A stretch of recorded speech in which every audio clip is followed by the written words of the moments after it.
ហើយតោះទៅមើលតាខ្ញុំទិញកញ្ចក់ពីចិនខ្ញុំទិញរបៀបម៉េចហើយពេលដែលយើងទិញតំណែងធំហ្នឹងធ្វើម៉េចអញ្ចឹងអ្នកនរគ្នាមើលលេងទៅអ្នករៀនទិញដបងអីតោះកុំឲ្យចាំយូរទៅមើលទាំងអស់គ្នា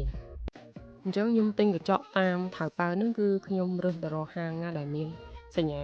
ពណ៌បៃតងហ្នឹង KA99 អញ្ចឹងបើ KA99 គឺ free ដឹកហើយឲ្យតែលើស99ជាងកញ្ចក់ហ្នឹងវាលើស99ហ្នឹងដល់ free ដឹកហើយអញ្ចឹងខ្ញុំឆាទៅហាងថាបើខ្ញុំចង់ដាក់ស៊ុំឈើព្រោះខ្ញុំខ្លាចវាបែកកញ្ចក់វាងាយបែកណាស់អញ្ចឹងតែខ្ញុំត្រូវឆាយសេវាហ្នឹងតែខាងហាងគាត់ថាអត់មានអស់សេវាទេឲ្យតែយើងទិញហើយយើងឆាទៅគាត់ direct ឬមួយក៏ note ឲ្យគាត់ឃើញអញ្ចឹងខ្ញុំមើលទៅលើ K99 ម្ដងថាខ្ញុំគួរយកជំរើសទីប៉ុន្មានដោយសារកញ្ចក់ខ្ញុំទិញនេះ 1.50 ម៉ែត្រអ្នកនរគ្នាអញ្ចឹងខ្ញុំត្រូវតែយកជំរើសទី2ពីព្រោះជំរើសទី1បានតែ 1.50 ម៉ែត្រអញ្ចឹងកញ្ចក់វា 1.50 ម៉ែត្រអញ្ចឹងទាំងស៊ុំទាំងអីទៀតវាលើសពី 1.50 ម៉ែត្រអញ្ចឹងខ្ញុំយកជំរើសមួយនេះឯងបើខ្ញុំយកអាជំរើសទី1នោះប្រកាសជាគេអត់ទទួលឯដឹកអញ្ចឹងតំណែងខ្ញុំចាប់ផ្ដើមទិញហើយទិញរួចហើយហាងចាប់ផ្ដើមខ្ចប់នេះ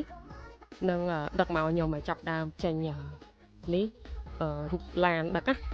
ដូច Food Panda អញ្ចឹងអ្នកនរគ្នាអញ្ចឹងយើងតាមតំណែងហ្នឹងរហូតដល់មកដល់ឃ្លាំងទទួលនេះឃ្លាំងទទួលរួចហើយអញ្ចឹងយើងត្រូវតែបង្រួមយកជំរើសទី2យើងត្រូវតែបង្រួមខ្លួនឯងចុចកន្លែងនេះក៏បានឬមួយក៏យើងអត់ click ទៅលើកន្លែងហ្នឹងទេយើងចូលកន្លែងនេះអញ្ចឹងចូលកន្លែងហ្នឹងមកហើយពុះ tick ដើម្បីបង្រួមតំណែងថាយើងមានតែមួយហ្នឹងទេហើយបង្រួមតំណែងនេះបើសិនជា K99 អត់អស់លុយទេអ្នកនរគ្នាអញ្ចឹងយើងពុះ tick ទៅពុះ tick មកហើយចុចសពណ៌ទឹកក្រូចនេះមកលុយ00អ្នកនរគ្នាអត់អស់លុយទេគ្រាន់តែយើងតម្រូវទៅបង្រួមតែខ្លួនឯងបើមិនបង្រួមទេគឺគេអត់ដឹកចេញមកទេអញ្ចឹងយើងចុចមកតង់ទៀត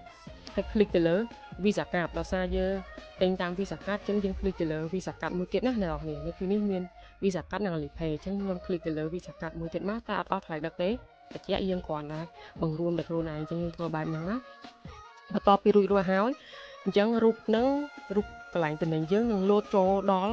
កន្លែងបង្រួមអញ្ចឹងពេលដែលចូលកន្លែងបង្រួមតំណែងខ្លះ